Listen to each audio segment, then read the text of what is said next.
Shalom, brothers and sisters.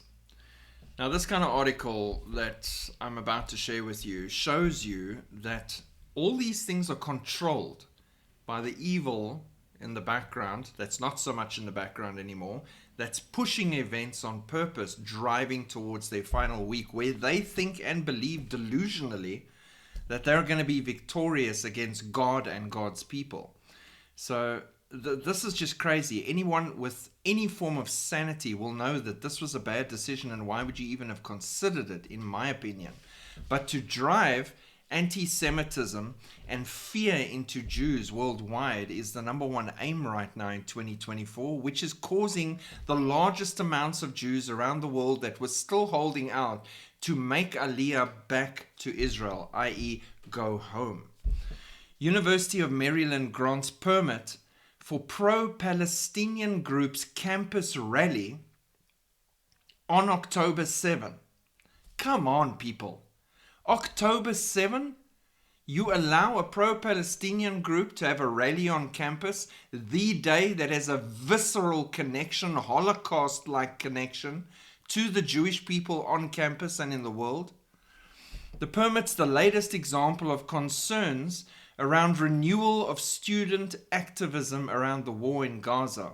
Jewish campus groups and parents are criticizing the decision by the University of Maryland allowing a pro-Palestinian group to hold the rally on campus on October 7, the one-year anniversary of the Hamas attack in Israel. The permit was given to Students for Justice in Palestine, according to the Campus Hillel and Jewish Student Union, who decried SJP on Instagram without criticizing the university directly. October 7 is a day of tragedy for the Jewish and Israeli community around the world.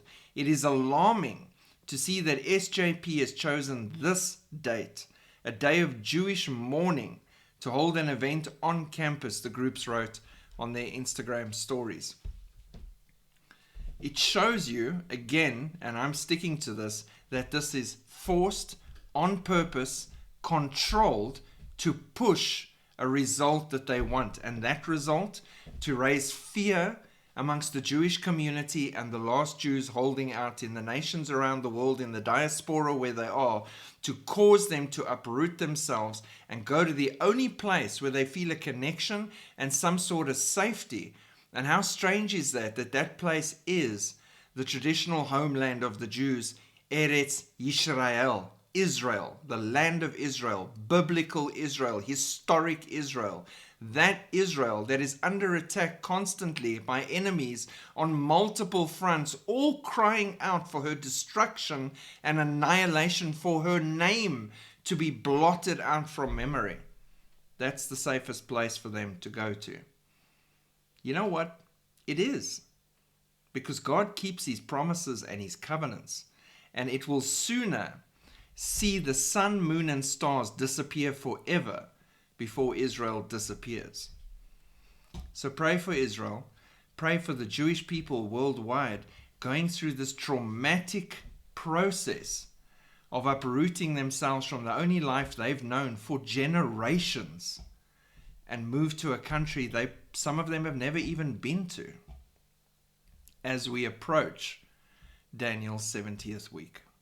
And that more and more of them will meet Yeshua HaMashiach, their true Messiah, and give their hearts to Jesus. Shalom.